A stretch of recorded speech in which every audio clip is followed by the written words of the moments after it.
Salam, xoş gördük hər birinizi. Növbəti podkastla qarşınızdayıq. Bu gün tələbəmiz Rəsul qonağımdır. Xoş gördük Rəsul. Xoş gördük İrfət müəllim. Hər kəs salam. Zəhmət olmasa qısa özün haqqında məlumat ver, sonra daha detallı danışaq. Mən Rəsul Əsədzadə, hal-hazırda 16 yaşım var və bu il təhsilimi Amerikadan Florida ştatında davam etdirəcəm və hal-hazırda Flex qalibiyəm. Rəsul, Flex-lə bağlı danışacağıq. Ondan əvvəl istəyərdim ki, ümumiyyətlə məktəb dönəmini necə dəyərləndirməklə bağlı biraz danışaq. Ki son bir neçə ildə həm ballar olaraq nələr toplamısan, həm də dərsdən kənar fəaliyyət olaraq hansı fəaliyyətlərdə iştirak eləmisənsə, biraz o təcrübəni bölüş və belə deyək, Flex-ə gedən yolu əvvəl bir təsəvvür eləsin bizi izləyən şagirdlər və valideynləri, sonra davam edək. Deməli mən ingilis dili hazırlıqlarına 6-cı sinifdən başlamışam. 6-cı sinifdən hədəfimi ingilis dilini C1, B2 səviyyəsinə çatdırmaq kimi tutmuşam və deyirəm ki, 7-ci sinifdən Ruf Akademiyada startup dərsləri götürmüşəm. Niyə startup? Çünki mənə görə startup həm universitet applicationına, həm background üçün çox vacib bir şeydir. Extracurricularların əhəmiyyətli bir hissəsi belə deyərdim ki, startuplar təşkil edir. Startup təlimini bitirdikdən sonra beynəlxalq layihələrə qoşulmağa çalışırdım. Rufdakı Elçin müəllimin dəstəyi ilə EHAB adlı qlobal bir startup yarışmasında üçüncülük qazandıq. Bundan sonra mən daha çox startup layihələrinə, ekoloji layihələrə fokuslamağa başladım və deyərdim ki, 7-ci, 8-ci sinifim əsasən startupla, extracurricular və volunteering kimi aktivitetləri gücləndirməklə keçib. Daha sonra 8-ci sinifdə mən olimpiyada mühitinə düşdüm nisbətən və olimpiyadaya qarşı bir həvəs yarandı və 8-ci sinifdə mən anladım ki, mənim maraq sahəm biologiyadır artıq və biologiya dərsləri götürməyə başladım. Olimpiyadaya bir müddət hazırlaşdıqdan sonra 8-ci sinifdə kiçik bir hazırlıqla final mərhələsinə qədər gəlməyi bacardım. Bu məndə nisbətən bir inam yaratdı. Daha sonra Ruf Akademiyadan xaricə qəbul alan uşaqları gördüm və bu məndə daha da bir ilham yaratdı ki, yəni mən də belə ola bilərəm və mən də bunlara nail ola bilərəm və bundan sonra daha həvəslə işləməyə başladım. Deyirəm ki, olimpiyada yolu bir yerə qədər getdi, çünki gördüm ki, olimpiyada mənim böyük bir vaxtımı alır. Yəni olimpiyadaya hazırlıq üçün 5-6 saat gündəlik iş tələb edir və bu da mənim extracurricularlara, alman dilimə və digər dərslərimə mane olurdu. Bundan sonra deyərdim ki, 9-cu sinifdə anamın da dəstəyi ilə EYP dərslər götürməyə başladım.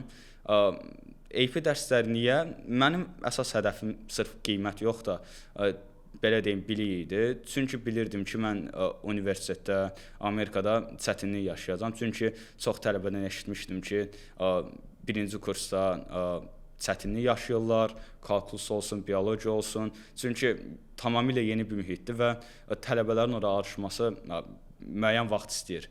Və mən də düşündüm ki, mən bu dərsləri indidən götürsəm, məndə müəyyən qədər bir anlayış yaradar və mən ora gedəndə daha rahat bir mühitdə oxuyaram.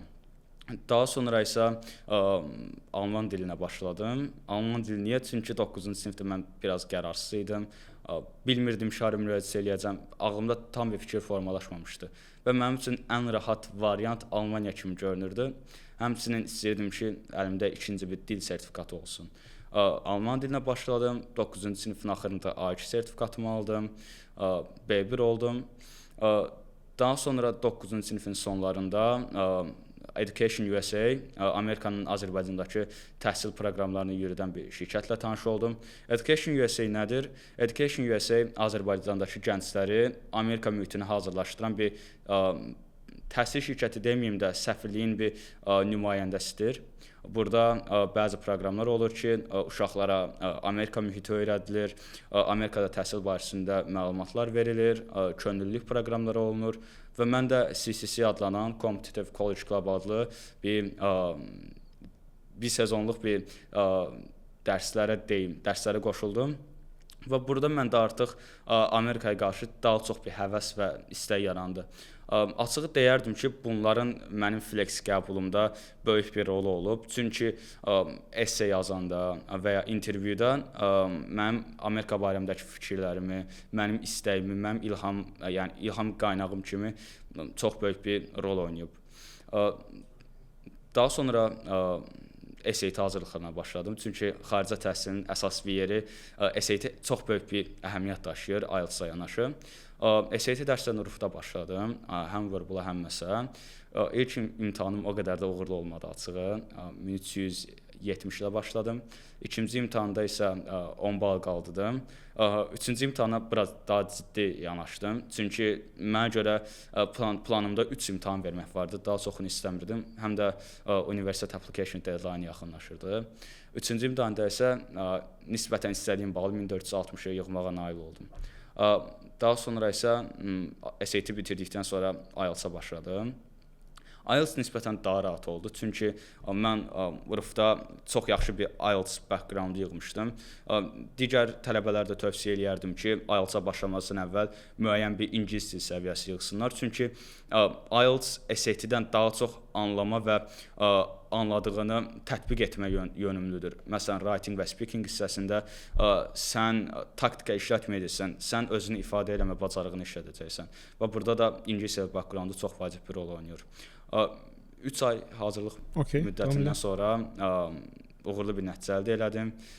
İstədiyim nəticə 8 idi. 8-də yığdım. 9 listening, 8-5 reading, 8 speaking və 7 writing. Əla. Mən istəyirdim burada sən toxunduğun etaplara biraz daha açıq-açıq davam eləyək. Məsələn, başlaya bilərik startap sənin layihələrindən. Həmin dövrdə sən hansı belə deyək, mövzularda və nə tip layihələr hazırlamışdın ya hazırlamışdınız və məsələn o qatıldığınız müsabiqədə hansı layihəyə iştirak eləmişdin? Biraz istəyirəm ki, insanlarda təsəvvür formalaşsın ki, məsələn 13 yaşlı, 14 yaşlı bir gənc nə tip layihələrlə çıxış eləyə bilir? Mən əvvəlcədən hədəfimi təbiət və biologiya yönünü qərarlaşdırdığım üçün istəyirdim o sahədə yeniliklər edim və o sahədə startaplar qurum.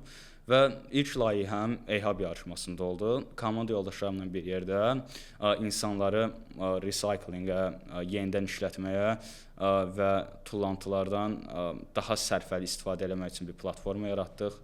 Burada insanlara yəni bir dəfə istifadə etdikləri şeydən və ya təmirdən sonra artıq qalan əşyalardan necə özləri üçün vacib bir şey, oyuncaq və ya özləri üçün bir alət düzəldəcəyini göstərən bir platforma düzəltdik. Bununla da biz EHAB yarışında 3-cü yerə nail olduq. Daha sonra mən yönümü daha çox biologiya yönümlü sahəyə çevirdim və daha sonra bir Kapital Bankın və ABB-nin təşkil etdiyi Green Climate Hackathon-a qatıldıq. Burada da bizim layihəmiz kondisioner sularının bitkilərin təsərrüfatı üçün istifadəsi ilə bağlı idi. Və biz bu layihə ilə ən innovativ və ən climate friendly startup kateqoriyasında birinci yerə nail olduq. Daha sonra isə mən daha böyük yarışmalar hədəflədim. ABB Hackathon-a qatıldım. Komanda yoldaşımla biz kirayə evlərin, məsələn belə deyim, bir ev kirayələmək istəyirsiniz, lakin bunun barəsində aydın bir təsərrüfatınız yoxdur. Biz sizə evin 3D formasını veririk və çox rahat və detallı bir şəkildə evlə tanış ola bilirsiniz uzaqdan. Biz bununla həvəsləndirici mükafat almağa nail olduq. Daha sonra mən bayaq qeyd etdiyim kondisioner suyunun istifadəsi layihəsi ilə Estoniyaya gedə bildim. Orada Bolt, Uber, Skype, Zoom kimi böyük şirkətlərin CEO-ları ilə görüşə bildim və marketinq üzrə daha detallı bir təlimə qoşuldum. Bunun bütün xərcləri bir startup yarışması şirkəti tərəfindən qarşılanmışdı və orada mən çox böyük təcrübələr əldə edindim və qaydanda hədəfim bu startupımı böyütmək oldu. Və daha sonra mən Huamai adlı bir startup yaratdım. Bu startupın əsas hədəfi autizm, Alzheimer, Parkinson kimi şəxslərin panik və ya itmə durumunda valideynlərinə və ya guardian dediyimiz şəxslərə daha rahat çata bilmələri üçündür. Sensor verirdin, neyini? Məsələn, həm sensor verirdi, həm də nisbətən bir qucaqlama effekti yaradırdı. Araşdırmalara görə autizm və ya belə həssas problemləri olan şəxslərdə panik atak vaxtı mental və fiziki zərər görə bilirlər. Bunun üçün də onlara ucuz, sərfəli və keyfiyyətli bir geyim düzəltdik və bu da onları panik vaxtı qucaqlama effekti dediyimiz bir effekt yaradırdı. Həmçinin burada bir QR kod olacaqdı və bu QR kod sayəsində də bu şəxs itsə, başqası QR kodu oxudub ailəsi barəsində məlumatları, məsələn, nömrəsi harda qalır və ya kimə müraciət etmək lazımdır, onları görə bilir. Çünki bir çox vaxtı, məsələn, deyib polis tapdı. Polis tapsa belə heç bir şey eləyə bilmir. Çünki nə əlində kontakt məlumatları var, nə bu şəxslər özünü yaxşı ifadə eləyə bilir və bunların polisin bu şəxslərin ailəsinə çatmağı yəni uzun müddətli bir prosesdir və bu zaman panik atak, emosional pozuntular yaşana bilər. Bu da həmin şəxs üçün yəni qalıcı bir zərər verə bilər. Rəsul, sən qeyd eləmədiyin, amma istəyərdim ki, son bir neçə yerdə iştirak elədiyin yay məktəbləri haqqında təcrübəni bölüşəsən ki, hansı mövzulu yay məktəblərində iştirak elədiyin, haralarda iştirak elədiyin, ümumiyyətlə nə qazandırdı, biraz yəni bu təcrübəni də bölüşəsən. İlk olaraq EFS barəsində danışmaq istəyirəm. EFS nədir? American Federal Service adlı bir qurumdur. Bu qurumun 100-dən çox ölkədə müxtəlif layihələri var və Azərbaycan üçün Global STEM Akademiyası adlı bir layihəsi var. Bu layihə 5 müxtəlif ölkədə keçirilir. Hindistan, Amerika, Çin, Misir və Hindistan. Bu yay məktəbinin əsas hədəfi tələbələrin climate change və climate change barəsində təcrübələr əldə etməsi, sistem barəsində daha geniş məlumatlar alması və bu layihəyə müraciət edən zaman sizin bir startapınız olmalıdır. Startapdan savayı bir fikriniz də ola bilər və bu bir ay dönəmində siz startapınızı mentorların köməyi ilə inkişaf elətdirirsiniz. Məsələn, mən Hindistanı seçilmişdim və biz Hindistanın 4 müxtəlif şəhərini gəzmək şansı əldə elədik. Hindistanda ilk 5 günü biz Mumbayda keçirdik və burada biz mentorlarla öz startapımız üzərində işləməyə başladıq. Daha sonra biz proqramın qalan müddətini Hostayada keçirdik. Açığı deyim, Hostayada qalmaq çox başqa bir experience idi və insana çox şeylər qatır. Həm təcrübə cəhətdən, həm emosional cəhətdən, həm də bilik cəhətdən. Və biz Hindistanda olduğumuz müddətdə Pennsylvania, American UPenn dediyimiz Pennsylvania Universitetinin professorları ilə, Hindistanın böyük şirkətlərindən gəlmiş mentorlarla birlikdə işlədik. Biz burada robot dərsləri, kimya, mühəndislik, dron kimi sahələrdə mütəxəssislərdən dərs aldıq və bir ay müddətində özümüzü həm climate sahəsində, həm sistem sahəsində, həm də startup sahəsində inkişaf elətdirdik. Bu yay proqramının ən böyük avantajı, belə deyim, UPenn-in mentorları ilə işləmək oldu. Bu həm çox maraqlı, həm də universitet backgroundum üçün çox töhfəli oldu. Sonunda da siz UPenn tərəfindən təsdiqlənmiş sertifikat alırsınız. Bu da deyərdim ki, mənim üçün bu yolda çox böyük bir nailiyyət idi. Daha sonra keçmək istəyirəm Bolqarıstandakı yay məktəbinə. Mən Bolqarıstana Summer Research School adlı bir proyektlə getmişdim və bura Azərbaycandan 7 gənc seçilmişdi. Və deyərdim ki, bu yay məktəbinin əsas məqsədi nisbətən IT, computer science üzərinə idi. Lakin orada həddindən artıq çox seçə biləcəyimiz mövzu var idi. Cyber security, kiber təhlükəsizliyin tibbdə tətbiqi, climate change-də tətbiqi və mənim həmin vaxtı hədəfimin biologiya, tibb olduğunu nəzərə alsaq, cyber security in medicine adlı bir araşdırma mövzusu seçdim. Biz 2 həftə ərzində Bolqarıstanın Elmlər Akademiyasından olan, MIT-dən olan professorlarla işləyə bildik və biz burada professorların dəstəyi ilə hər bir şagird öz mövzusunda detaylı bir araşdırma təhvil verdi. Mənim araşdırmam xəstəxanalarda, onlayn sistemlərdə patientların data təhlükəsizliyi və xəstəxanaların onlayn randevu sisteminə keçidi barəsində idi. Və biz 2 həftənin sonunda professorlara öz araşdırmamızı təqdim elədik, qiymətləndirmə aldıq və öz araşdırmamızda daha detallı dəyişikliklər etdik.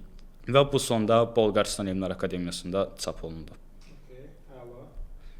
Başqa var idi? Daha sonra COP ərəfəsindən danışmaq istəyirəm. COP mənim üçün, yəni çox 11-ci sinif üçün ən faydalı dönəm oldu deyə bilərəm. Çünki COP vaxtı Azərbaycanda həddindən artıq çox könüllülük fəaliyyətlər və tədbirlər keçirilirdi. COP-dan əvvəl mən UNICEF-in Gənc İqlim Məclisləri adlı bir layihəsinə qoşuldum. Bu layihədə əsas məqsəd UNICEF-in gənclərlə bir yerdə beynəlxalq layihələrdə iştirakını təmin etmək idi. Mən ora ilk seçildikdə ingilis dili backgroundum və climate barəsində olan experience-ıma görə Change the World adlı bir layihəyə qoşdular. Burada əsas məqsəd 15 müxtəlif ölkədən olan gənclərin climate change barəsində öz layihələrini təqdim etmək idi. Mənim də layihəm Xəzər dənizi barəsində idi. Bayaq qeyd etdiyim kondisioner suyundan təmiz su əldə olunma layihəsi ilə qoşulmuşdum və burada əsas məqsəd Azərbaycandakı su qıtlığı problemini həll etmək idi. Və burada biz 15 ölkədən olan gənclərlə bir yerdə işlədik, layihə təqdim etdik və gəlin il Braziliyada keçiriləcək COP30 üçün bir təqdimat videosu hazırladıq. Daha sonra COP ərəfəsində mənim Montenegroda keçirilən United Nations Disaster Risk Reduction adlı bir tədbirə qoşulmaq şansım oldu və burada əsas məqsəd Orta Asiya ölkələri, Yaxın Şərq ölkələri və Avropa ölkələrində olan gənclərin öz ölkələrində təhlükə vəziyyətini və iqlim dəyişikliyinin fəsadlarını azaltmaq yönümlü bir layihə idi. Bu layihənin 3 günü Montenegroda keçdi və biz Montenegroda Avropa Birliyindən və BMT-dən olan rəhbərlərlə görüşdük və COP üçün təqdim olunacaq belə deyim, report yazısında Montenegro və Avropa Birliyindən olan nazirlərlə dəyişiklik etmə şansımız oldu. Burada biz gənclərlə mübadilə apardıq, daha sonra mentorluq köməyi aldıq və son veriləcək reportda dəyişikliklər eləmə şansı qazandıq.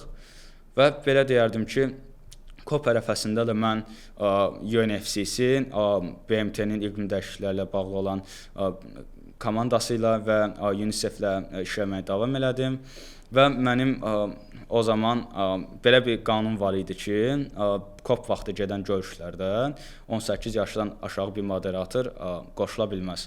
Lakin mənim backgrounduma görə ilk dəfə tarixdə 16 yaşlı bir moderator qoşulmuşdu. Belə deyim ki, mənim co-moderatorum belə 21 yaşlı qadın idi. Və biz orada İtaliya, Avstraliya, Fransa, Almaniya və İngiltərədə olan nazirlərlə gənclər arasında görüş oldu və mən co-moderatorumla birlikdə bu görüşə rəhbərlik edirdik. Görüşdə ictimaiyyətin nazirlərə sualı, gənclərin nazirlərə sualı bu tip getdi və bizim öhdəliyimiz isə orada tədbirin yəni sürətli və problemsiz getməyinə nəzarət etmək idi. Daha sonra isə COP-un son ərəfələrində BBC, Bloomberg və böyük media təşkilatları hər ölkədən bir gənclə reportaj alacaqdı. Bura Braziliya, Azərbaycan, Fransa, Cənubi Afrika və bir neçə ölkə daxil idi və Azərbaycandan Azərbaycanı təmsil etmək üçün mən seçilmişdim. Və media nümayəndəlikləri və digər gənclər ilə belə deyim, Azərbaycan və iqlim dəyişikliyi barəsində çıxış etdik, gələcək barəsində perspektivlərimizi qeyd elədik və bu yöndə olan layihələrimizi və belə deyim, startaplarımızı qeyd elədik. Əla. Mən istərdim ki, Rəsul, Baku ID və kodla bağlı da danışasan, sonra davam edək. Aha. İlk öncə Baku ID nədir? Baku ID hər il Azərbaycanda keçirilən ən böyük startap və entrepreneurship layihəsidir. Hər il ölkədən 15 yaxın startap seçilir və onlar $1 milyon yaxın fundinqlər alır. Təəssüf ki, 13 yaşım olduğundan yaş kriteriyalarından mən bu yarışmaya qoşula bilmədim, amma visitor kimi getmə bir şansım oldu. Və mən burada Mike Gradinetto adlı bir professorla tanış oldum. Bu professor həm Harvardda, həm MIT-də, həm də US Berkeley-də entrepreneurship üzrə dərslər deyirdi və mentorluq edirdi. Və o mənim startupımdan və startup backgroundumdan, yəni belə deyim, sürpriz olmuşdu. Və məni Harvard tələbələri üçün olan yay dərslərinə dəvət elədi. Yəni belə deyim, ödənişsiz şəkildə dəvət elədi. Və mənim yay dönəmində 1 aylıq Harvard tələbələri ilə yəni belə bir dərslərə qoşulmaq şansım oldu. Bu mənim üçün çox böyük bir şeydir. Çünki Harvardın gifted studentları ilə bir onlayn sinifdə olmaq mənim ağlıma gəlməyəcək bir şey idi. Bir də 13 yaşında, bəli. Daha sonra Harvard professorunun başqa tədbirlərinə dəvət elədi, onlayn tədbirlərinə qoşuldum və alınsa ümid edirəm ki, Amerikada görüşmək şansımız olar. Daha sonra Coach Paris'dən danışmaq istəyirəm. Mən 9-cu sinifin axırlarında Coach'un yay məktəbi ilə tanış oldum və Coach'un yay məktəbindən 50% scholarship qazandım. Və burada bir neçə sahə var idi. IT, hüquq, medicine kimi. Təəssüf ki, tibb ingiliscə yox idi. Ona görə türk dilində seçdim. Və biz Coach'da 2 həftəlik yay məktəbinə qatıldıq. Mən Coach'a gedəndə tamam başqa bir şey təsəvvür eləmişdim və tamam başqa bir şeylə qarşılaşmışdım. Mən Coach'un yəni o qədər böyük olacağını gözləmirdim. Yəni gözlədiyimdən çox böyük idi və yəni həddindən artıq çox professoru var idi və hər mövzunun ayrı bir professor tərəfindən keçirilməsi mənə daha çox xoş gəldi.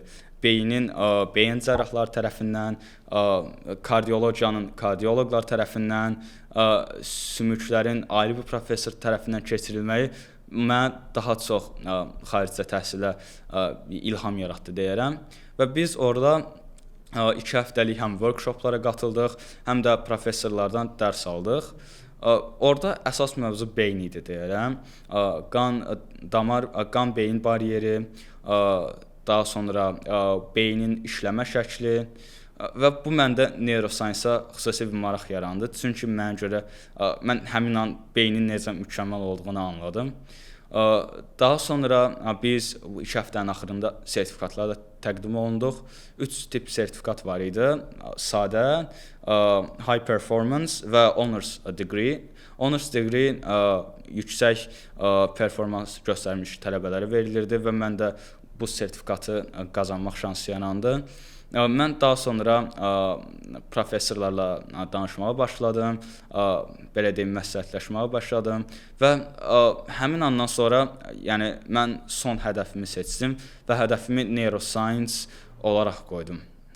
Bu kamp mənə həm tibb barəsində, həm ixtisas seçimi barəsində, həm də xaricdə təhsil barəsində çox pozitiv bir təsəvvür yaratdı. Əla.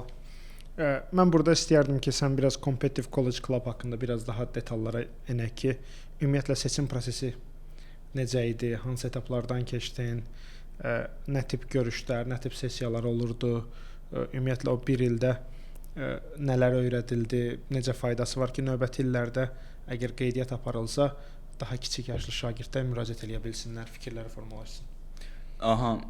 Deməli, bayaq da qeyd etdiyim kimi Competitive College Club Education USA proqramıdır və bu proqram 8-6 ay arasında davam edir. Bura hər il 20-25 yaxın gənc seçilir və seçim prosesi essay writing-la başlayır. Daha sonra 2 personal interview götürülür və sonunda siz proqrama qəbul olunursunuz. Proqramın əsas hədəfi gənclərdə Amerikada təhsil barəsində bir mindset və ya görüş yaratmaqdır və bu 8 ay periodunda siz Amerika universitetlərindən olan təmsilçilərlə tanış olursunuz, məzunlarla tanış olursunuz Məsələn, biz bu yaxınlarda MIT, US Berkeley və Harvarddan alumnaylardan tanış olduq. Onlarla yəni sual-cavab sessiyaları keçirdik. Bundan sonra həmçinin sizə necə, yəni Amerika müraciət zamanı yazılan esselərdə yəni kömək edilir deməyim də, sessiyalar keçirilir ki, necə yazmaq lazımdır və ya nə əhəmiyyətlidir, hansı mövzulara toxunmaq lazımdır. Həmçinin sizə universitet seçiminizə də kömək eləyirlər və bu 8 ay dönəmində insanda hansı ixtisasa gedəcəyi, hansı universitetlərə müraciət edəcəyi, Amerika necə bir mühitdir və Amerikaya hazırlıq üçün nələr lazımdır, belə deyim, onlar yaranır insanda. Və qeyd etmək istəyərdim ki, Education USA-in tək proqramı CCC deyil, CPC, Early Bird kimi proqramlar da var. Məsələn, Early Bird CCC-yə nisbətən daha az yaşlı uşaqlar üçündür, 7-ci, 8-ci sinif tələbələri üçündür. CCC-nin üzvlərinin bəlkə də yarısı Early Bird-dən gələn tələbələrdir. Demək istəyərdim ki, yəni Amerikada təhsil almaq istəyən və Flex-ə müraciət etmək istəyən gənclər üçün bu çox möhtəşəm bir şansdır.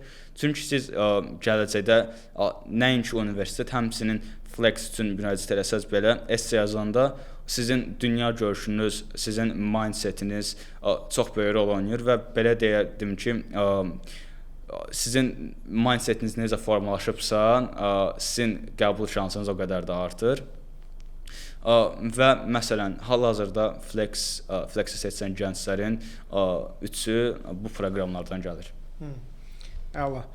Mən istəyərdim ki, orada həm essenin içəriyi ilə bağlı, həm də müsahibələrdə müsahibə eləyən komandanın nə gözlədiyi ilə bağlı. Sənin təəssüratın nə idi? Onlar nə tip gənclər axtarırdılar? Məsələn, seçilən 20-25 gənc hansı kriteriyaları qarşılayırdılar ki, məhz onlar seçildilər? İlk öncə esselərdən danışmaq istəyirəm. Esselərdə əsasən sizin Amerikada, nəinki Amerika, xaricə təhsilə olan marağınız və Amerikan dəyərlərinə olan marağınız soruşulurdu. Esselərdə niyə Amerikada təhsil almaq istəyirsiniz? Niyə görə Amerikan value deyim, Amerikan dəyərlərinə əhəmiyyət verirsiniz və ya Amerika sizin üçün nədir kimi suallar verilir. Və onların sizdən gözləntisi sizin həvəslə yanaşmağınızdır. Sizin yeni təcrübələrə, yeni dəyərlərə, yeni biliklərə açıq olub daha sosial bir gənc kimi formalaşmağınızı istəyirlər. CCC-də əsas bir şey sosiallıqdır. Sosiallıq proqramın yəni böyük bir qismini əhatə eləyir və sizin digər gənclərlə mübadilə eləməniz üçün, digər mentorlarla daha rahat ünsiyyət qura bilməniz üçün sizə sosiallıq tələb olunur. Və intervyu zamanı sizdən bəzi motivasiyanız soruşulur, niyə Amerika və ya siz bu proqramı niyə müraciət eləmisiniz kimi suallar soruşulur. Və qeyd eləmək istəyərdim ki, CCC-də olan gənclərin bir çoxu həm Amerikada, həm də dünyanın prestijli universitetlərindən təhsil alır. Məsələn, hamının tanıdığı Dəniz'i qeyd edeyim. Dəniz Səttarlı da CCC məzunudur. Və hal-hazırda CCC məzunlarının bir qismi KAIS-də, NUS-da və Amerikanın prestijli universitetlərində təhsil alırlar. Əla.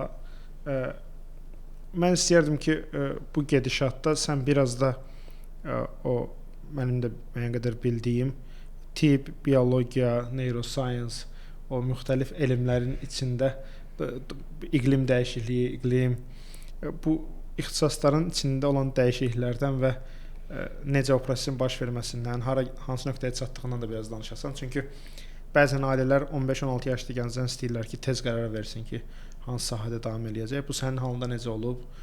Çünki çoxlu fərqli sahə saydın. Bizi bura qədər izləyən biri üçün başı qarışa bilər ki, ümumiyyətlə nə baş verir, yəni indi nə olacaq tam olaraq? Onu biraz istəyərdim ki, danışasan ki, o təcrübəni bölüşəsən. Sənin halında necə oldu bu? İlk öncə demək istəyirdim ki, mənim kimi gənclərin fikri çox dəyişəcək. Hal-hazırda mənim fikrim bəzən hansı tibbin və ya biologiyanın hansı sahəsinə gedəcəyi barəsində dəyişir. Çünki bu sabit bir şey deyil və belə deyim, həyatda təcrübə ediləcək çox şey var və yeni proqramlara qatıldıqca insanda yeni şeylərə həvəs yaranır. Mən startapa başlayanda əsas marağım girişimçilik və ya entrepreneurship deyə bilərik, biznesdə idi. Daha sonradan mən biologiya müəlliminin dəstəyi ilə olimpiyadaya qoşuldum. O da necə oldu? Mənim biologiyaya, yəni bilmədən bir həvəsim var idi. Özüm də bilmirdim, amma niyəsə biologiyanın digər dərslərinə nisbətən daha həvəslə və daha yaxşı oxuyurdum. Və müəllimim bunu gördü və məni olimpiyadaya qoşulmağa həvəsləndirdi və qoşulduqdan sonra finala çıxdım. Bunu nə mən, nə valideynlərim gözləyirdi açığı. Və bundan sonra məndə biologiyaya, beyinə nisbətən bir maraq yarandı. Daha sonra 8-ci sinifdə biologiya dərsləri götürdüm. Burada biologiyaya olan marağım daha da artdı və olimpiyadaya qatılmağa qərar verdim. Vaxtım az olduğu üçün finala qədər çıxa bildim. Yəni bu 8-ci sinifdə əsas mənim biologiyaya, tibbə marağım artdı. Deyərdim ki, burada atamın da istəmədən bir təsiri olub. Çünki belə deyim, mən uşaqlığımın bir qismini xəstəxanada keçirmişəm. Atamın iş yerinə getməyi sevmişəm və atamı pasientlərlə işləməyə görəndə özümü nisbətən onun yerində xəyal eləmişəm və onun kimi olmaq istəmişəm deyərdim. Bundan savayı 9-cu sinifdə mən AP dərsləri götürdüm və deyərdim ki, AP demə baxanda, bizim təhsil sisteminə baxanda tamamilə fərqli bir şeydir. Məsələn, bizim təhsil sistemində daha çox əzbərləmək, məlumatı anlamadan qavramaq tələb olunur və daha nisbətən detallı suallar verilir. Lakin AP belə deyil. AP-nin belə deyim, iki hissəsi var. Açıq suallar, qapalı suallar. Qapalı suallar düzdür, nisbətən daha teorikdir, amma açıq suallarda sizdən yəni çox yaxşı analiz bacarıqları tələb olunur. Məsələn, sual sizə bir mühit verilir, ekosistem verilir və sizdən bu ekosistemdə olan dəyişiklikləri təxmin eləmək istənilir. Və burada nəinki bilik, həmçinin analiz qabiliyyətdə böyük bir rol oynayır. Bayaq qeyd etdiyim kimi, Koç Yay məktəbində əsas mövzu beyin idi və burada beyin barəsində öyrəndikcə insan daha çox heyrətlənir və daha çox maraq yaranır. Və mən Koç Yay məktəbindən sonra beyinə qarşı bir istək yarandı, belə deyim. Və bundan sonra qərarımı neuroscience olaraq qoydum. Belə də mənim İndi görsənən neuroscience-dır. İndi görürəm ki, neuroscience-dır. Amma məsələn indi belə bəzən diş həkimliyi və ya plastik cərrahiyyə insana maraqlı gəlir. Məncə pul ordadır. Pul ordadır. Ona görə də fikir dəyişir elə də. Anladım. İndi istəyərdim ki, biraz da Flex təcrübən haqqında danışaq. Ki Flex ümumiyyətlə neçənci siniflər üçündür? Bir ümumi məlumat verə bilərsən? Bir də spesifik bu keçdiyin proses haqqında, yol haqqında danışardın ki, təxminən nə vaxt başladı qeydiyyat, hansı etaplardan keçdin ki, insanlarda biraz daha fikir formalaşsın. Neuroscience seçmə qərarına gəldim və bunu da qeyd etmək istəyərdim ki, mən 9-cu sinifdə normalda beynəlxalq olimpiyadalar üçün sentyabrda komandaya seçmə prosesi olur və bu imtahanda həm Respublika Fənn Olimpiyadasının qalibləri, həmçinin digər gənclər dəvət olunur və mən də Elxan müəllimin məsləhəti ilə bu imtahana qatılmaq qərarına gəldim. Özüm də gözləmirdim açığı, amma ilk 40-lığa düşdüm və bizə bir il müddətində intensiv dərslər keçirilirdi. Hər bazar günü bizi 6-7 saat saxlayıb biologiya keçirdilər və bu mənim həvəsimi daha da artırdı. Düzdür, dərslər çox ağır idi, amma yenə də maraqlı idi. Və hər ay bizə imtahanlar keçirilirdi və bu imtahanlarda gənclərin bir qismi belə deyim, diskvalifikasiya edilirdi. Təxminən 6-7 aylıq bir prosesin sonunda bizə dərslər keçirildi, imtahanlar edildi və bir ilin sonunda normalda 4-5 gənc qalmalıdır və bu 4 gənc Azərbaycanı təmsil etmək üçün International Biology Olimpiyada göndərilir. Və mən də ilk 15-yə girməyi bacardım və daha sonra imtahandan belə deyim, diskvalifikasiya olundum. Daha sonra mənim 10-cu sinifdə Özbəkistana beynəlxalq olimpiyadaya getmək şansım oldu. Buna da açıq deyim, Elxan müəllim çox çox dəstək oldu. İmtahanı verdikdən sonra ölkədən 4 gənc seçildi və bizim bütün xərclərimiz Təhsil Nazirliyi tərəfindən qarşılandı. Biz Özbəkistanda bir həftə ərzində ölkəni təmsil elədik və 2 imtahana girdik. İlk imtahan teorik imtahan idi və 90 sualdan ibarət idi. Burada tələbənin biologiya barəsində nəzəri bilikləri tələb olunurdu. Burada belə deyim, Azərbaycan komandası yəni ilk onluğa girməyi bacardı, lakin bizə əsas vuran hissə praktiki hissə oldu. Çünki açığın deyim, Azərbaycanda laboratoriya şəraiti, praktika hissəsi o qədər də güclü inkişaf eləməyib. Məsələn, Azərbaycanda IBO-ya düşən 4 gənc hər il İran, Macaristan kimi ölkələrdə praktika keçməyə aparılır. Və belə deyim ki, Özbəkistanda mənim ilk praktiki laboratoriya işlərimdən biri idi. Bizə 5 balıq verilmişdi və bunun daxili orqanlarını araşdıraraq 3 tapşırığı keçmək tələb olundu. Daha sonra biz genetika ilə işlədik. Bioinformatics deyərdim daha doğrusu.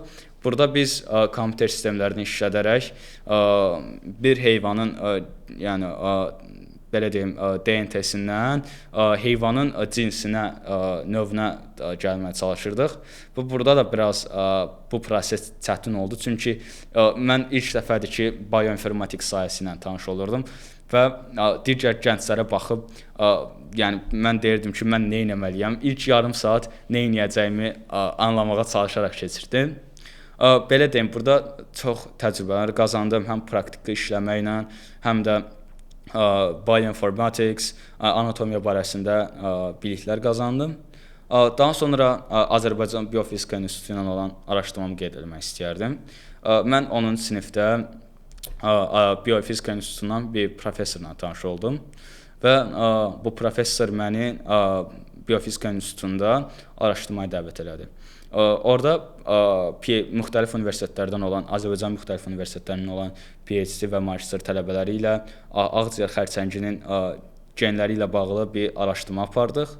Bu araşdırma təxminən 5-6 ay davam elədi və bizə rəhbərlik edən professor Kyoto, John Hopkins və Amerikanın bəzi universitetlərində dərs demiş çox təcrübəli bir professor idi. Həmin professorla işləmək mənim üçün çox faydalı və çox yəni sevinc dolu bir proses oldu. Çünki John Hopkins təcrübəsinə sahib bir şəxslə işləmək məni daha çox sevindirdi. Çünki mənim Dream University John Hopkinsdə açığı. Və bu prosesin axırında bu araşdırma Ukraynada dərc olundu və bu prosesdə mən laboratoriyada işləmə şəraitin, sabahın alimlərinin qalibləri ilə işlədim, PhD tələbələri ilə laboratoriya mühitində işlədik. Burada nəinki biologiyadan, həm də kimya barəsində geniş biliklər əldə elədik. Çünki bu yolun bir qismi də kimya tələb eləyir. Çünki biz araşdırma zamanı istifadə etdiyimiz məhlulları bəzi kimyəvi formulalarla, riyazi formulalarla əldə edirdik. Bu da insana, yəni belə deyim, yəni universitet barəsində bir ön görüş kimi olur və belə deyərdim ki, mənə universitet həyatımda çox kömək eləyəcək. Çünki bir çox tələbə universitetə getdiyi zaman, xüsusilə də tibb biologiya sahəsində laboratoriyada işləməkdə çətinlik yaşayır. Yəni onu deyərdim ki, bu laboratoriya işi, bu məqalə həm mənim backgroundum üçün, həm də mənim universitet həyatım üçün çox böyük və çox pozitiv bir təcrübə idi. Əla. İndi istəyərdim ki,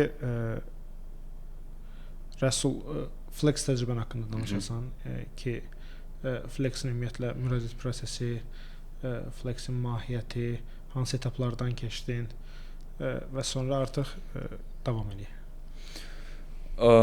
Flex belə deyim, uzun bir müraciət prosesi var. Bir çox illərdə müraciət avqustun sonu açılır və oktyabrın ortasına qədər davam edir. İlk mərhələ esse mərhələsidir və sizdən 4-ə yaxın esse yazmağınız tələb olunur. Və bu esselərdə müxtəlif suallar ola bilər. Məsələn, belə deyim, sizi ən çox Sizdən 3 esse yazmaq tələb olunur və bu esselərdə belə deyim, maraqlı suallar olur. Məsələn, sizi ən çox nə məyus edir və ya sizin heç belə deyim, uğur qazana bilmədiyiniz bir mövzu olubmu və ya çətinlik yaşadığınız bir mövzu olubmu? Məsələn, mən öz esselerimdən deyim, mənim ən çox məyus olduğum vaxt açığı AP-lər idi. Çünki həm valideynlərim maliyyə cəhətdən, həm də çox böyük vaxtlarını sərf ediblər və burdan AP imtahanından istədiyim nəticəni almayanda istər-istəməz yəni məyus olduğumu qeyd elədim. Daha sonra nə vaxt çətinlik yaşadığınız və köməyə ehtiyacınız olduğum deyə bir esse var idi və mən burada Hindistandakı təcrübəmdən danışmışdım. Qeyd elədiyim kimi biz Hindistanda hostellərdə qalırdıq və hamının da bildiyi kimi Hindistan ədviyyatları sevən bir ölkədir və orada hər tələbə qidanın acılığı ilə bağlı böyük sıxıntıları var idi. Və mən də qeyd etdim ki, host ailə ilə danışaraq acı dozasını yavaş-yavaş artıraraq acılığa tolerans yaratmışdım və bu problemi belə həll etmişdim. Yəni belə deyim qısacası, sizdən esseyə çox akademik və ya professional bir cavab verməniz gözlənilmir. Dürüst və açıq olmağınız yetərdir və özünüzü rahat ifadə etməyə çalışın. Çünki Flex sizin özünüzü ifadə etməyinizi və sizin necə bir gənc olduğunuzu anlamağa çalışır. Məsələn, belə deyim ki, intervyusunda futboldan bəhs edən gənclər belə var idi, hansı ki, hal-hazırda Flex-dədir və Colorado ştatında təhsil alacaq. Daha sonra intervyu prosesi gəlir. Siz Amerika səfirliyinin təhsil departamentinin rəhbəri ilə, Flex komandası ilə intervyu keçirirsiniz. İntervyuda intervyu canlı olur. Onlayn olur ilk intervyu. İntervyuda suallar dəyişir açığı. Çünki intervyunun gedişatını siz qərar verirsiniz. Sizin verdiyiniz cavablara əsasən intervyunun gedişatı dəyişir. İntervyuda məndən yemək bişirmə barəsində danışırdıq. Məndən soruşurdular ki, təsəvvür elə ki, ailən işləyir, vaxtları azdır və səndən öz yeməyini tələb eləməyini istəyir və sən buna necə reaksiya verərdin? Öz cavabımı deyim. Mən cavabımda qeyd eləmişdim ki, bu mənim üçün pozitiv bir təcrübə oldu. Olardı, çünki yemək bişirmək çox vacib bir bacarıqdır və bu mənə nəinki Flex vaxtında, həmçinin gələcəyimdə də kömək eləyəcək. Yəni ki, intervyu suallarına cavab verərkən çalışın ki, suala pozitiv bir perspektivdən baxın, neqativdən yox. Çünki siz sualları öz lehinizə çevirməlisiniz və sualı özünüzə avantaj kimi işlətməlisiniz. İntervyudan sonra sizə daha sonra ingilis dili imtahanı olur. Açığı deyərdim ki, ingilis dili imtahan mərhələsi çox asandır. Pandemiyaya qədər imtahan canlı keçirilirdi, lakin pandemiyadan sonra onlayn formatda davam eləyir. Növbəti illərdə necə davam edəcəyini açığı deyəmirəm, amma böyük ehtimal yenə də onlayn olacaq.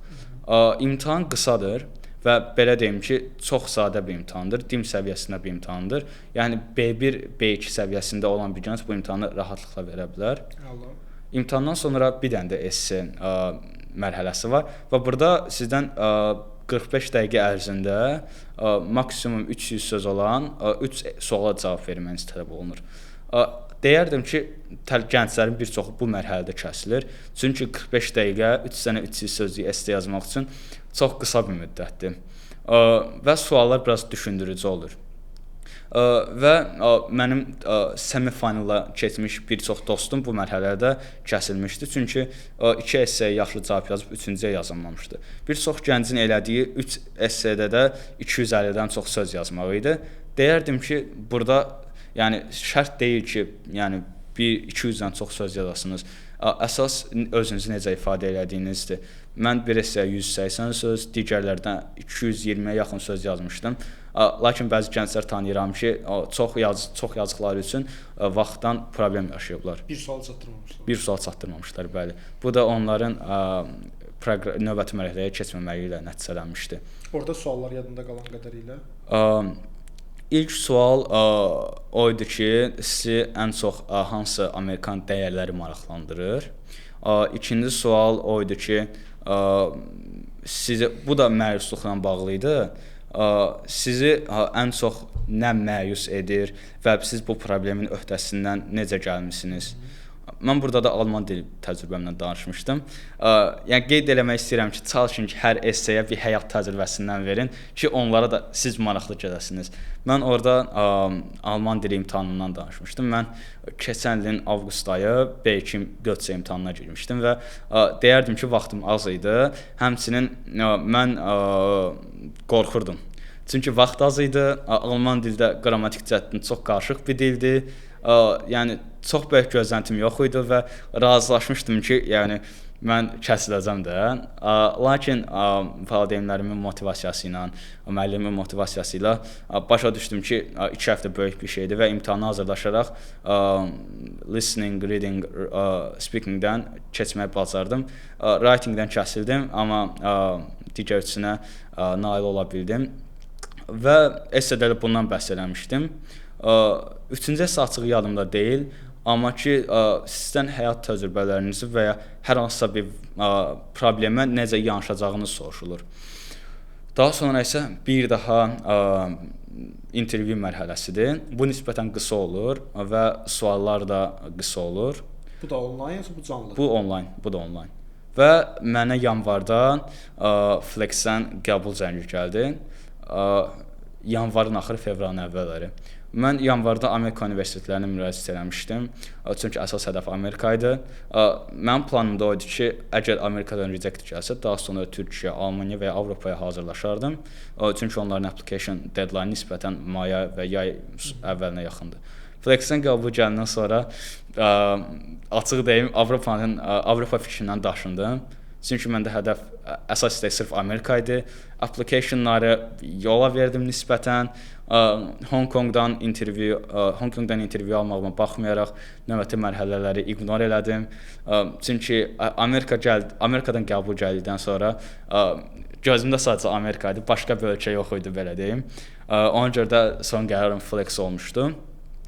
Onu deyərdim ki, Flex-in əsas məqsədi sizi tanımaqdır və əsas istədikləri uşaq həm akademik cəhətdən, həm də mental cəhətdən Amerikaya hazır ola biləcək uşaqlardır. Çünki Amerikadakı dərs mühiti bura nisbətən daha fərqlidir. Dərs götürmək, yəni dərs səviyyəsi, professor heyəti, akademik heyət daha fərqlidir. Ona görə də onlar həm akademik cəhətdən dözümlü, həm nisbətən disiplinli, həm də problemlər qarşısında və ya təzyiq qarşısında qırılmayan tip bir gənclər istəyirlər. İndi mən istəyirdim ki, sən host family, yəni səni qəbul edəcək ailə ilə bağlı danışasan ki, onlarla nə vaxt tanış oldunuz, hansı ştata gedirsən, məktəbin artıq bəllidirmi? Biraz o detallarda məlumat ver ki, okey, sənə zəng gəldi yanvarın sonu fevralda ki, təbrik edirik Rəsul, seçildin. Sonraki proseslər nədir bəs? Belə deyim, fevralın əvvəl zəng gəldi ki, seçildiniz. Həmin vaxtı bəlkə dünyanın ən xoşbəxt insanı idim. Daha sonra proses əsas sənədlərlə bağlıdır. Siz məktəbdən transkript alırsınız, sağlamlıq kağızlarını doldurursunuz, vaksinlərinizi qeyd elətdirirsiniz. Yəni sənəd işlərdir 1-2 ay boyunca. Daha sonra may yaxınlaşdıqca Flex-də placement organizationlar olur. Hansı ki, sizi ailəyə yerləşdirən şirkətlərdir. Bu şirkətlər tələbələri ailələri yerləşdirməyə başlayır və maydan başlayaraq bizdə 18 şagirdin yavaş-yavaş hər biri bir ailəyə seçildi və təxminən 2 həftə əvvəl mənə ailə tapıldığı deyildi və ailə necə tapılır? Sizə bir placement organization seçilir və həmin placement organization sizi veb saytlarına qoyur, sizin maraqlarınızı, hobbilərinizi, nə tip bir mindsetiniz olduğunuzu qeyd edirlər və Amerikadakı host ailələr girib bu veb saytdan öz maraqlarına uyğun uşaq seçirlər. Və təxminən 2 həftə əvvəldə mənə Florida ştatından host ailə tapıldı. Host ailələr, belə deyim, sizə bir ev təmin eləyir, yemək verir və sizə yəni 1 il boyunca yəni ailəlik eləyir, belə deyim. və sizə Amerikada bir məktəb seçilir. Bu məktəbdə bəzi tələbələr Amerikada 9-10 kimi gedən junior, bəzi tələbələr isə senior 12-ci sinif kimi seçilir. Və hər tələbənin məktəbi dəyişir. Məsələn, bizdə Flex-də top 300, Amerikada top 300-yə girən məktəblərə seçilib, bəziləri top 1000-likdə olan, bəziləri top 12000-likdə olan. Yəni bu tamamilə ailədən və ştatdan asılıdır. Və mən bildiyim qədərilə mənim məktəbimdə AP dərsləri verilir və ailəmlə danışdıqdan sonra məni təxminən dünənlərdə elə sizin məktəbdə qeydiyyatdan keçirirlər və siz Amerikaya gedəndə məktəbdə dərslər götürürsünüz. Bu dərslər məktəbdən məktəbə dəyişir, çünki hər məktəbin şəraiti eyni deyil. Siz klublara qoşulursunuz, idman götürürsünüz, xarici dil götürürsünüz. Məsələn, bəzi tələbələr İspan dili, bəziləri fransız, bəziləri alman dili götürür. Bu da sizin məktəbinizdən asılıdır. Mən hal-hazırda Floridanın Weekend belə deyim, qəsəbəsində qalıram və məktəbimdə də təxminən 1200-ə yaxın şagird var və məktəbim Amerikada ilk 7000-likdədir, ştatımda isə ilk 300-likdədir və məktəbimin açığı AP imkanları, idman və klub imkanları gözlədiyimdən yaxşıdır və müxtəlif sahələrdə AP-ləri, klubları və əsasən üzgüçülük fokuslu bir məktəbdir. Çünki yaşadığım qəsəbə Meksika körfəzinin yanıdır və yanımızda çay var deyə məktəbdə əsasən üzgüçülük kimi idmanlara üstünlük verilir. Anladım. Biraz da istəyərdim ki, indi növbəti 1 illə bağlı planın və davamı ilə bağlı indi görsənən planın nədir? Biraz o haqqda bölüşəsən ki, məktəbi bitirən və Flex və ya başqa bir proqramla gedə bilən tələbələr üçün davamı necə olur? Onunla bağlı bir fikir formalaşsın ki, davamı necə planlamaq lazım? Ən az sənin halında necə planlayasın? Birinci qeyd eləmək istəyirdim ki, Flex və ya bu kimi proqramlara müraciət edirsinizsə, gözləntinizi çox yuxarı tutmayın. Çünki gözlədiyinizdən tamamilə başqa bir nəticə də ola bilər. Məktəbiniz gözlədiyinizdən daha yaxşı çıxa bilər və ya nisbətən daha zəif ola bilər. Ona görə də çox şey gözləməyin və bu tip proqramlara gedən tələbələrin çoxundan flexible, yəni çevrək olmaq tələb olunur. Nə mənada? Vaxt ayarlamasında və ya sosiallıq baxımından. Çünki siz orada həm ailə ilə vaxt keçirməyə çalışacaqsınız, çünki ailə sizin ölkənizlə, sizin mədəniyyətinizlə maraqlanır. Həm host qardaşınız varsa, host qardaş bacınızla vaxt keçirəcəksiniz, həm dostlarınızla, həm də akademik cəhətdən həyatın hər hissəsini sərfəli şəkildə idarə etmək tələb olunur. Və mənim planım odur ki, əgər senior seçilsəm, AP-lərə fokus olmaq.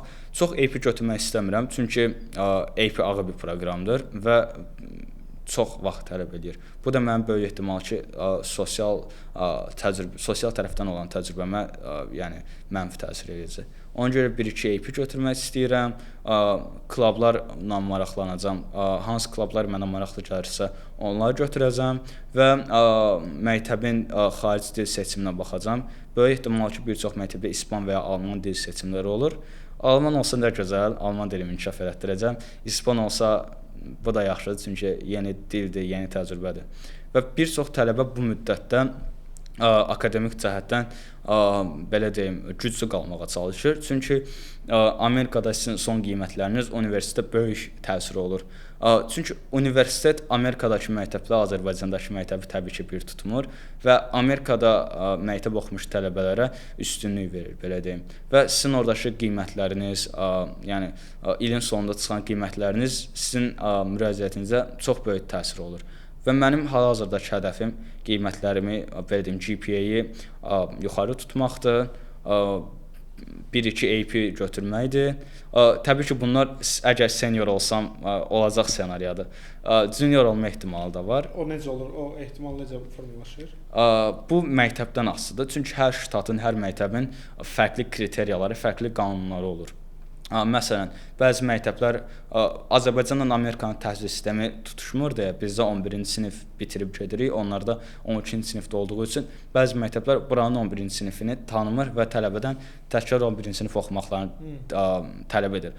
Bu zaman siz junior olursunuz və bir çox məktəbdə juniorlar üçün pulsuz SAT imtahanlar keçirilir. Amerikada demək olar ki, bir çox məktəblərdə SAT imtahanları olur və bir çox məktəb öz tələbələri üçün pulsuz SAT belə voucher verir.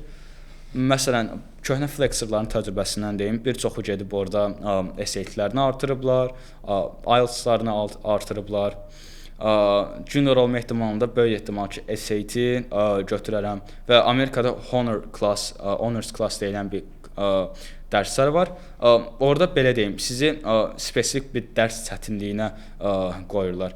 Məsələn, tək bir biologiya dərsi olmur. Başlanğıc olur, giriş olur, orta səviyyə biologiya olur, honors class olur, daha sonra ən çətini AP gedir. Junior seçsəm böyük ehtimal ki, honors class götürərəm bir-iki dərsdən və honors classlardan ortalamamı yuxarı tutmağa çalışaram. Və belə deyim, hər məktəbin bir school counseloru olur. Azərbaycandakı school counselorlardan fərqli olaraq onlar sizə xaricə müraciətdə kömək edirlər. İxtisas seçimində, universitet seçimində.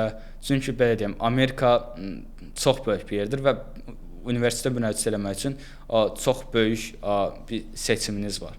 Onlar sizə Safe Universitet tapmağa kömək edir. Safe Universitet də nədir? Safe Universitet əlinizdəki olan nailiyyətlərlə, ballarla əminliklə girə biləcəyiniz bir universitetdir. Sizə universitet seçimində kömək edirlər, esse yazmaqda məsləhət verirlər və mənim əsas hədəflərimdən biri orada da research eləməkdir. Çünki research universitet müraciətinin böyük bir parçasıdır və bir çox top universitet research tələb edir. Və deyərdim ki, orada universitet professorları ilə cold mail deyilən bir taktika var, hansı ki, siz bir mail yazıb onu 80-90 professora göndərirsiniz və 80-90 professorun yəni biri, ikisi sizə cavab verəcək. İstəyirəm ki, professorla tanış olum, onunla bir yerdə layihələrdə işləyim və sonunda alınsa recommendation alım. Çünki recommendation çox vacibdir. Recommendation kimdən aldığınız sizin son universitet müraciətinizə, universitetdən sizə gələn cavaba çox təsir eləyir. Çünki əgər rekommenderiniz güclü, nə mənada güclü, professor olsa, prestijli bu universitetdə və ya sizi çox yaxşı tanıyan biri olsa, sizlə bir yerdə işləmiş biri olsa, bu sizin universitet müraciətinizə pozitiv təsir eləyəcək. Və mən Amerikada yanvar ayına doğru universitetlərə müraciət eləməyi, martda böyük ehtimal ki, Avropaya müraciət eləməyi planlayıram və sonra maya qədər də universitet cavabını oturub gözləyəcəm böyük ehtimal. Əla. Rəsul, mən istəyərdim ki, məktəbin müxtəlif dönəmlərində olan və bizi bura qədər izləmiş şagirdlərə faydalı olacağını düşündüyüm bir neçə fikir verəsən. İndiyə qədər bir neçə fikir bölüşdün, amma istəyərdim ki, mən bunlara fikir vermədim deyə biləcəyin ya da bunlara mütləq fikir verin, yaxşı ki, bunu elədim dediyin tipli bir neçə fikir verəsən. Və burada bir dənə də ondan əvvəl istəyərdim ki, UWC, orada uğursuzluqdan danışdın ki, həmişə uğur olmur. İstəyirəm ki, UWC-də hara qədər gəldiyin və necə kəsildiyini danışıb, sonra artıq o uşaqların istifadə edə biləcəyi fikirlərə keçsin.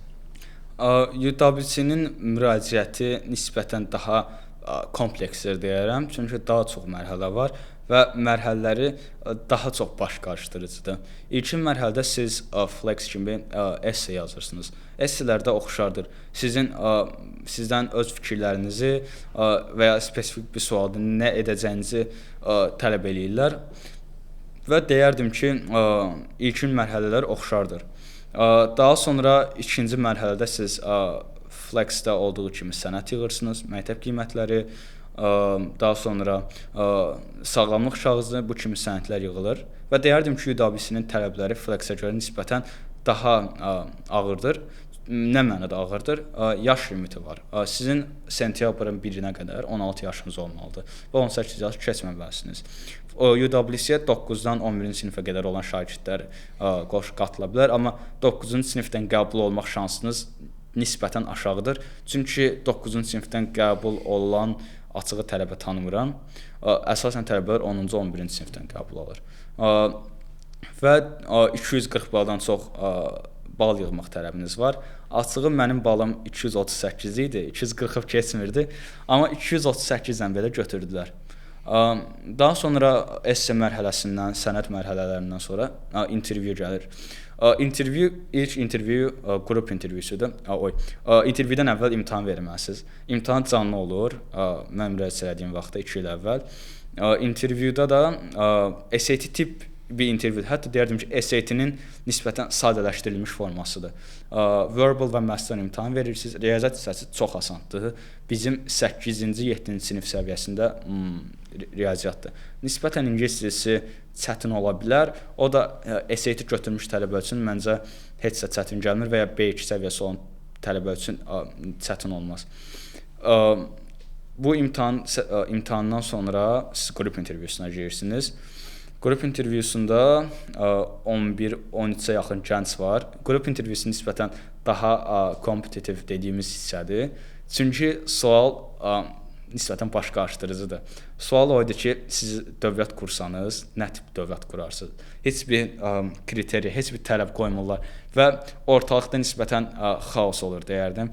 Biri ideologiyadan danışır, biri təhsildən danışır, biri sağlamlıqdan danışır və orada bir UWC komandasından bir nəfər olur və sizin necə gedişat apardığınızı izləyir. UWC-yə müraciət edən gənclərə tövsiyəm olardı ki, çalışın həmin intervyuda aktiv olun. Çünki intervyunun başlanğıcında həmişə 2-3 gənc olur ki, həmişə gedişatı rəhbərlik edir və bu gənclər əsasən növbəti mərhələyə keçən gənclər olur, belə deyim. Çalışın ki, siz də liderlərdən biri olun. Mənim qrup intervyum biraz qarışıq keçmişdi. Niyə? Çünki liderlik edən gənclərdən biri deyildim. Nisbətən arxada qalmışdım və bu mənim üçün qəbullarını bilmirdim. Başlamışdım fikirləşməyə ki, nə edəcəm. Biraz rəhbərliyi ələ almağa çalışmışdım və sizdən sonda təqdimat eləməyiniz tələb olunur və bu təqdimat 2 şəxs eləyir. Bizdə lider olan gənclər tələb elədi ki, bu təqdimatı biz eləyək. Mən tələb elədim ki, səs verməklə eləyək. Bu da niyə dedim? Çünki belə deyim açıq, UWC sizdən daha sərbəst, daha adil, daha güclü olmağınızı tələb edir və mən də bu səbəbdən tələb elədim ki, səs verməyə qoyaq və bir nöqtədən sonra gedişatı özüm rəhbərlik eləməyə çalışdım. Niyə deyirəm rəhbərlik eləyin? Çünki rəhbərlik sizin liderlik qabiliyyətinizi ortaya çıxardır və sizin nə dərəcədə güclü bir lider olduğunuzu göstərir.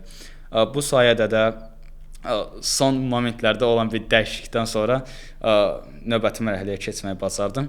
Növbəti mərhələdə mən Estoniyadaydım. Estoniyadan intervyuya qoşulmalı oldum. Növbəti mərhələ personal intervyudur və siz burada UWC komandası ilə tək-tək intervyu götürürsünüz.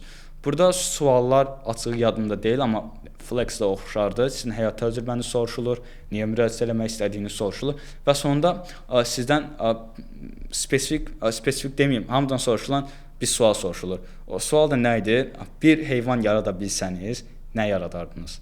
Və bunun şəklini çəkib siz UWC komandasına atırsınız. Mənim şəkil çəkmə bacarığım çox pis idi. Ona görə daha çox şifahi izah eləməyə fokuslanmışdım.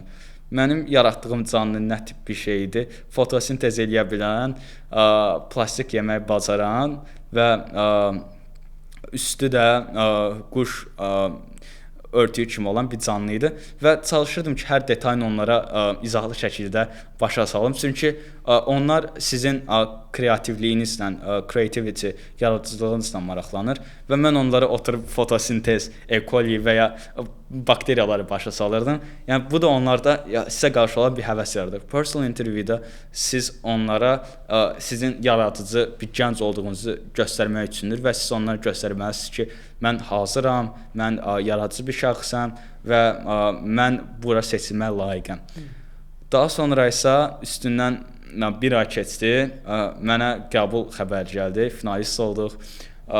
Yenə çox xoşbəxt idim, çünki 2 il UWC-də oxumaq çox möhtəşəm bir hissdir.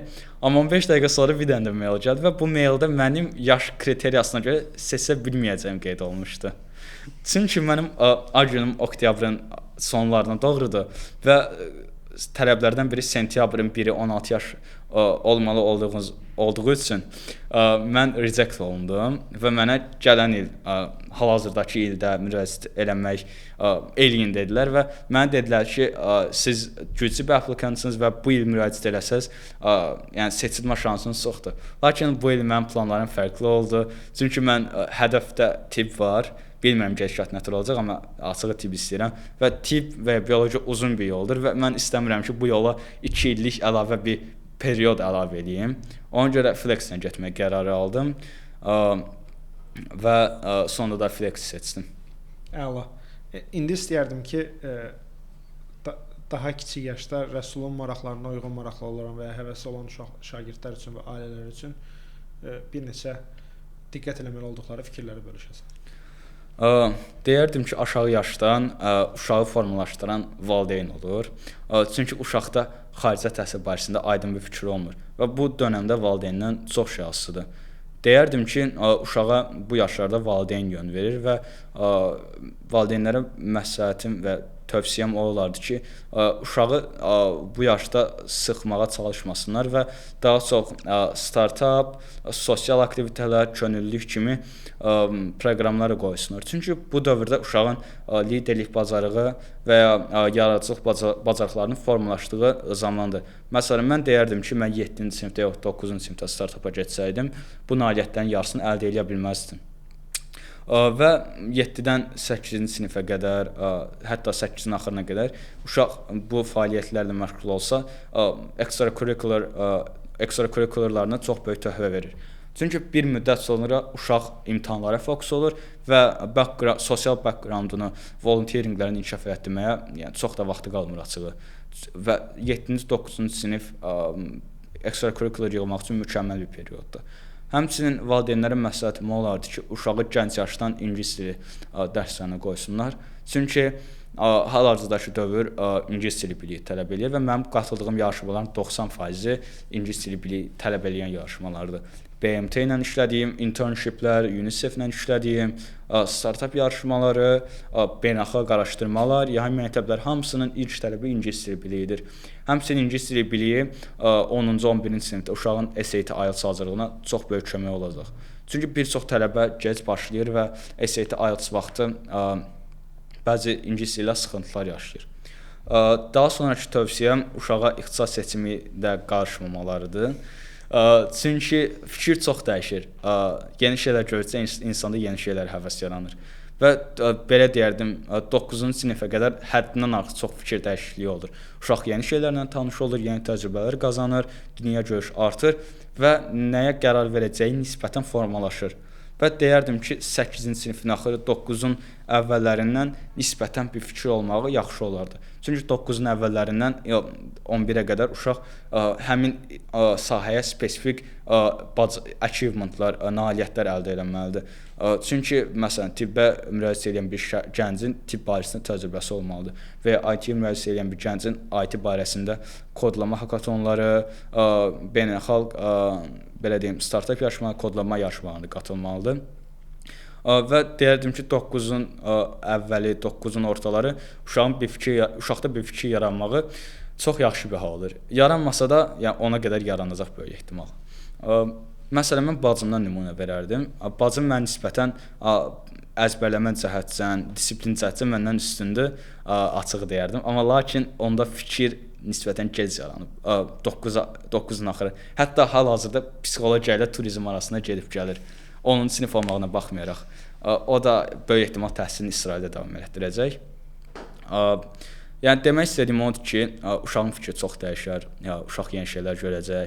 9-un axırına, yəni qəti bir qərar gəlsə, nə gözəl, gəlməsə də ona qədər, 10-cu sinifə qədər gələcək. Və bu yaşdan mən SAT-yə başlayanda biraz gec başladım açığı və deyərdim ki, hər il rəqabət həddindən artıq çox artır. Mən bu il universitet müraciəti zamanı bəzi uşaqlar tanıyırdım ki, həddindən artıq yaxşı achievementları var. Xaricdə professorlarla işləyiblər, John Hopkinsdən recommendation alan tələbələr də belə olub. Lakin onların universitetlərdən kəsildiyini görəndə insanda nisbətən bir qorxu yaranır. Və belə deyərdim ki, uşaqlara 9-cu sinifin ortalarından, axırlarından SAT, IELTS-a başlamağı yaxşı olardı. O da açığı ingilis dili səviyyəsindən asılıdır. Məsələn, mənim ingilis dili səviyyəm yuxarı olduğu üçün IELTS zamanı mənim üçün böyük bir problem yaranmadı. Amma məsləhətim olar ki, 9-un ortasından başlasınlar. Və xaricə hazırlaşan bir tələbənin dimə hazırlaşmağı, yəni blok imtahanından söhbət gedir. Nisbətən vaxt itkisidir. Çünki bəzi tələbələr görürəm ki, blokla yanaşı hər ikisinə hazırlaşırlar və blok ağır proqramdır. Hətta deyirdim, SAT, IELTS-dan da ağır proqramdır. Amma bəzi tələbələr də var ki, buraxılış imtahanını başın buraxırlar və nisbətən rahatçılıq yaranır. Bunu da eləmək düzgün deyil. Çünki buraxılış imtahanı sizin attestat qiymətlərinizi təyin edir, sizin GPA-nizə təsir edir. Və universitetlər üçün GPA SAT, IELTS-dan belə deyim, daha vacibdir. Ona görə də əsas məsləhətlərindən biri GPA-yı yuxarı saxlamaqlardır. Xüsusilə də 9, 10, 11. Çünki bu 3 il dönəmində sizin GPA-niz məktəb tərəfindən tələb olunur və universitetə gedən 9, 10, 11-dir. 9-dan əvvəl GPA o qədər də böyük təsir eləmir, amma 9, 10, 11-də GPA-lərinin yuxarı tutmağı, SAT-yə vaxtında başlamağı və alınırsa da ikinci dil götürmək məsləhət görülərdir. Çünki hal-hazırda bir çox uşaq yuxarı səviyyədə ingilis dili bilir və universitetin sizdən tələb elədiyi fərqlənməkdir və fərqli olduğunuzu onlara göstərməkdir. Əla. Təşəkkür edirəm Rəsul vaxtına və çəkilişə görə. Ümid eləyirəm ki, növbəti 1 ili və irəliləyən dövrəmdəki təhsil dövrünü uğurla və keyfiyyətli davam eləyərsən. Son 5 ildir birlikdə olmaq çox xoşdur. Səninlə və ümid eləyirəm ki, növbəti illərdə sənin ailənlə birlikdə uğurlarına baxıb sevinərik. Sənə növbəti 1 ildə və gələcəkdə bol uğurlar arzulayıram. Çox sağ olun Rüfət müəllim. Sonra demək istəyərdim ki, siz açığı deyərdim ki, Azərbaycanda xarici təhsil sektorunu mənə görə başlanğıcını siz qoymusunuz. Çünki o vaxtı nəinki mən, bir çox dostlarım da dənizin, daha sonra digər tələbələrin qəbulunu görəndə insanda maraq yaranırdı ki, SAT nədir, IELTS nədir və Ruf bu yolda mənə çox kömək oldu və deyərdim ki, sizin xarici qəbul xəbərlərinizi gördükcə insanda bir fikir formalaşır, bir motivasiya yaranır və məni bu podkasta dəvət elədiyiniz üçün və mənlə 5 il bir yerdə bu yolu getdiyiniz üçün çox təşəkkür edirəm. Bol uğurlar arzulayıram. Çox sağ olun. Təşəkkür edirəm.